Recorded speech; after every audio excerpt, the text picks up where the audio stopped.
Hello and welcome to PC Jack. Today we're going to be looking at how my 3060 Ti pairs in my Mini ITX HD PC. Let's find out.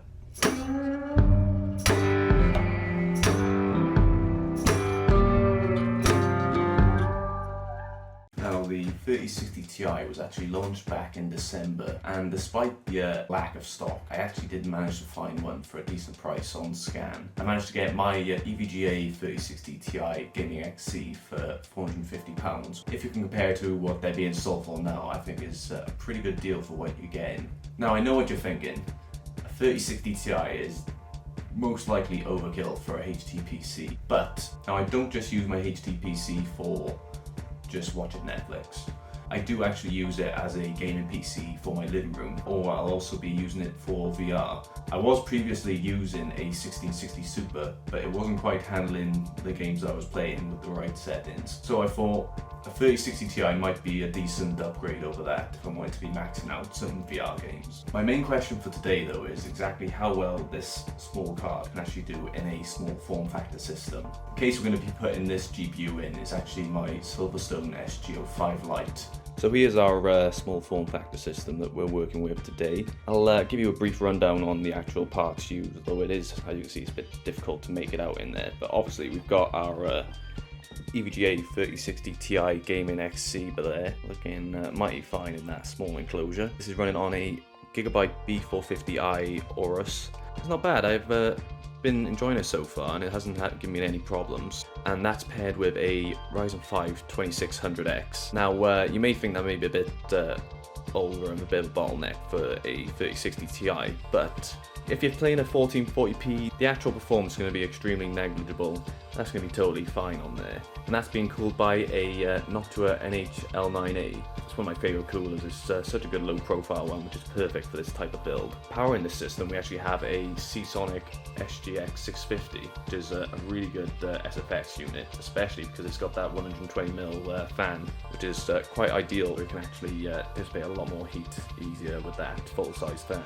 And in terms of cooling, we got these two Noctua fans. We got the 120 on the front, which is bringing plenty of fresh air. A bit difficult with this case because obviously there's not an ideal exhaust location, but we've had a bit of a ghetto mod. We've got a 92mm Noctua fan, just doesn't screw in, but it's zip tied there, but it's perfectly secure, and that really does help with our temps as well. It took about 10 to 15 degrees off of my 2600X. It'll definitely help with getting some hot air away from our GPU. So yeah, that's what we're working with.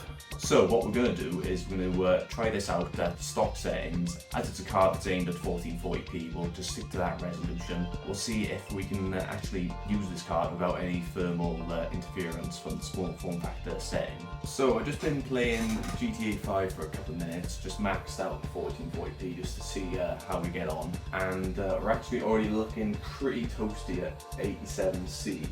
So obviously this is not going to cut it.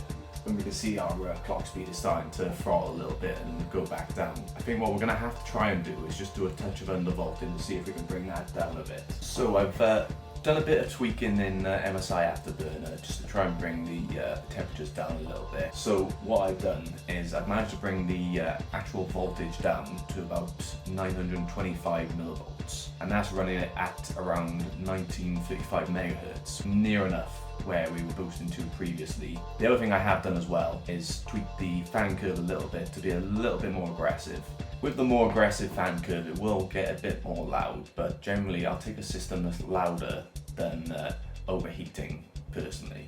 So we've been back in GTA 5 for a couple of minutes now with the new undervolt that we've just set up, and we're actually looking really good now because we're sticking around the sort of low 60s, bumping up to the higher 60s occasionally, which is much better compared to when we were hitting 90C.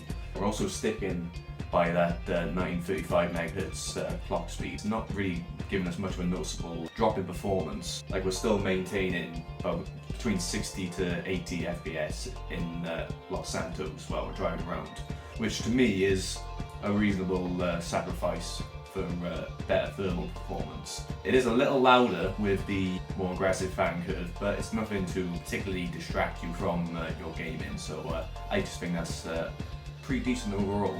So as we can see, If we were looking to use this card in a small form factor system, there are a couple of things you would have to bear in mind if you are actually going to run this daily for gaming. Obviously, you need to make sure you're having decent airflow. In a smaller case, it's especially challenging. You have less accessibility for air to actually be intaked into the actual case and exhausted. But with that 120 Noctua fan at the front for intake, seems to be bringing in enough air to cool our card and CPU.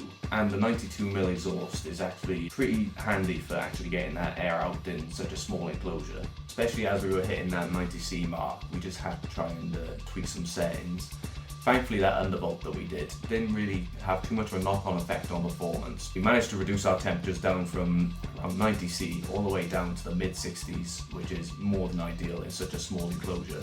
So that's it for today's video. If you found this useful, please let me know. And if you are considering getting this card, will you be putting it into a small form factor system like the Silverstone SG05? Let me know in the comments. And if you enjoyed this video, please like and subscribe for more content on the way soon. And I'll see you in the next one.